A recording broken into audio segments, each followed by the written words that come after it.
Hi friends, good morning all. Daily morning 6 o'clock நம்மளுடைய சேனலில் 2023 current அஃபேர்ஸை ஒரு ஓவர்வியூ மாதிரி பார்த்துட்டு வரோம். இன்றைக்கி என்ன டாபிக் பார்க்க போகிறோன்னு பார்த்தீங்கன்னா, மத்திய அரசினால் அமைக்கப்பட்ட முக்கிய கமிட்டிஸ் பற்றி பார்க்கலாம்.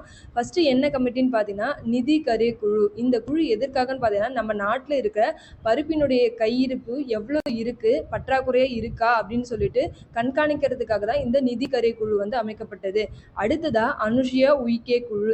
இந்த குழு மணிப்பூரினுடைய வன்முறைக்கு ஒரு சொல்யூஷனுக்காக இது எப்படி இந்த பிரச்சனைக்கு ஒரு தீர்வு காணலாம் அப்படின்னு சொல்லிட்டு அதற்காக ஏற்படுத்தப்பட்டது தான் அனுஷியா உய்கே குழு.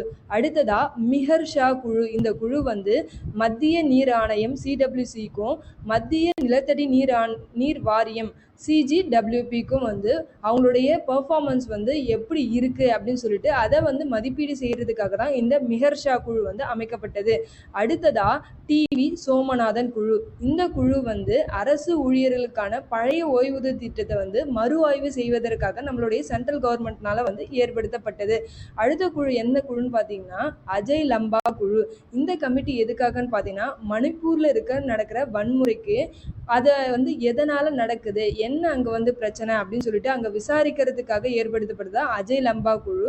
அதுவே அனுஷியா ஒரு குழு பார்த்தோம்னா அனுஷியா உய்கே குழுன்னு சொல்லிட்டு அது மணிப்பூரினுடைய வன்முறைக்கு ஒரு சொல்யூஷன் கண்டுபிடிக்கிறதுக்காக அனுஷியா உய்கே குழு.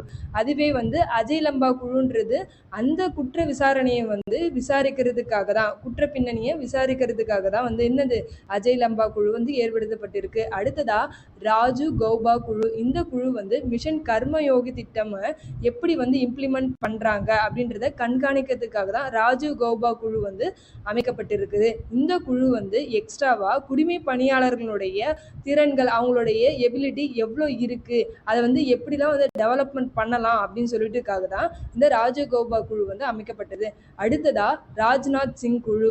இந்த குழு எதுக்காகன்னு பார்த்தீங்கன்னா, வட எல்லை பகுதிகளில் உட்கட்டமைப்பை இன்னும் எப்படிலாம் மேம்படுத்தலாம், எப்படி விரிவுபடுத்தலாம் அப்படின்னு சொல்லிட்டு ஆலோசிக்கிறதுக்காக தான் இந்த ராஜ்நாத் சிங் குழு அமைக்கப்பட்டது.